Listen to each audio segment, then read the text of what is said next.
All right, let's get right into it. Today, we're talking about the psychology of saving money.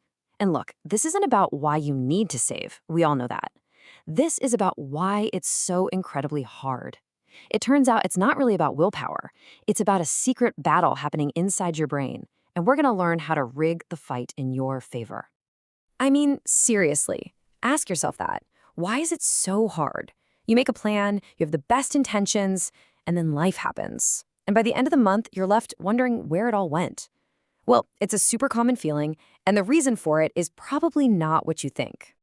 Exactly. We've all been told, just have more discipline, just try harder. But what if that's been the wrong advice all along?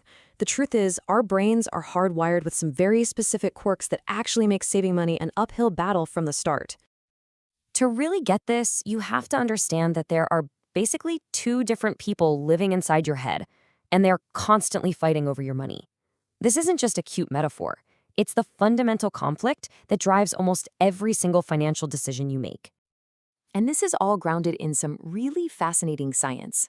This whole idea of a dual self comes directly from behavioral economics research, from groups like Ideas for 42, who study the hidden drivers behind why we do what we do. So let's meet the team. On one side, you have the planner.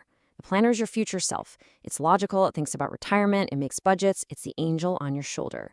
On the other side, you've got the doer. The doer only cares about right now. It's impulsive, it lives for instant gratification, and it sees that thing it wants and just goes for it. The planner writes the grocery list, but the doer is the one who throws the cookies in the cart. This is the perfect analogy. Your planner self lays out your gym clothes and sets the alarm for 6 a.m. But when that alarm goes off, your doer self hits the snooze button and pulls the covers back over its head. It's the exact same story with money. The planner wants to stash $100 in savings, but the doer sees a flash sale online and poof, that $100 is gone. So, because of this constant war between the planner and the doer, our brains have developed these psychological traps that we fall into over and over again. They're like invisible tripwires for our savings goals. Let's break down what they are. Okay, the first one is a big one. It's called loss aversion. Basically, science has shown that the pain of losing, say, $20 feels about twice as bad as the pleasure of finding $20. And think about it. What does saving feel like in the moment? When you move money from your checking to your savings, it feels like a loss. It hurts right now. And this quote from the researchers at Ideas 42 just nails it. Your brain literally registers saving as an immediate, painful loss.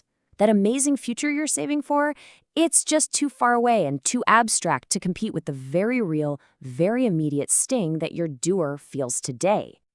And it's not just loss aversion. There's also the intention-action gap. That's the giant canyon between saying, I'm going to save more this month, and actually doing it. Then you've got choice overload. You go online to open a savings account and there are hundreds of options. It's so overwhelming you just end up doing nothing.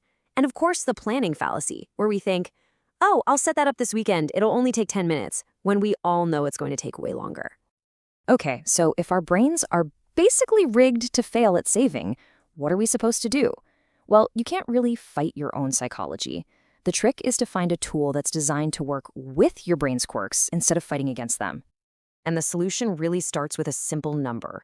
This one right here, 4.20%. Now, that's an annual percentage yield, or APY. And trust me, that number is the key to outsmarting all those psychological traps we just talked about.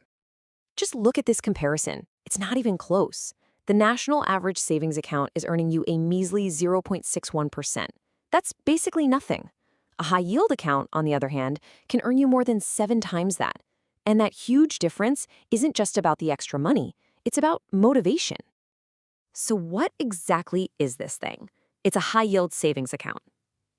Think of it as a regular savings account, but on steroids. It's federally insured, so your money is totally safe. You can get to it whenever you need it. The only major difference is that it pays you way, way more in interest. And listen, these aren't some exclusive, hard-to-find thing. You can see right here from bank rates data, there are tons of online banks offering these incredible rates. And a lot of them have really low minimums. Some even have no minimum deposit at all. They're built to be simple and easy to get started with. All right, so here's where we connect all the dots. We've got the psychological problems on one side, and we've got this simple tool on the other. So how exactly does a high APY help us finally defeat that impulsive doer that keeps wrecking all our planner's best laid plans? This is the secret right here. A high-yield savings account flips loss aversion on its head. Instead of saving feeling like a painful loss, that high interest rate gives you a visible, tangible win every single month. You can literally log in and see your money growing. It turns saving from a chore into a rewarding game that even your doer gets excited about. And this is how you put your planner in the driver's seat for good. You automate it. You pick an account, you set up a small automatic transfer every payday. It could be just 20 bucks, and you let technology handle the rest. You basically fire your doer from the job of saving. The doer never even sees the money, so it never gets a chance to spend it. So let's just recap how this one simple tool solves our biggest problems. The high APY makes that future reward feel real and immediate. Automation completely obliterates the intention-action gap. And this simple online nature of these accounts cuts right through that choice overload, making it super easy to just pick one and get started. So, we've gone into the deep psychology, and we've identified a tool that's almost perfectly designed to counteract our worst instincts. What does this all mean for you, right now, today? This right here is the biggest takeaway. Stop trying to win a battle of willpower that you are psychologically designed to lose. The real secret to building wealth is to build a system where saving is the easy, default option. It's about making the smart choice the path of least resistance. So I'll leave you with this question. Forget about the huge, scary goals for just a second. What's one tiny, ridiculously easy nudge you can give your planner self today? Maybe it's just spending 5 minutes researching one of these accounts. Maybe it's setting up a transfer for $5. What's the one small thing you can do right now to get the ball rolling?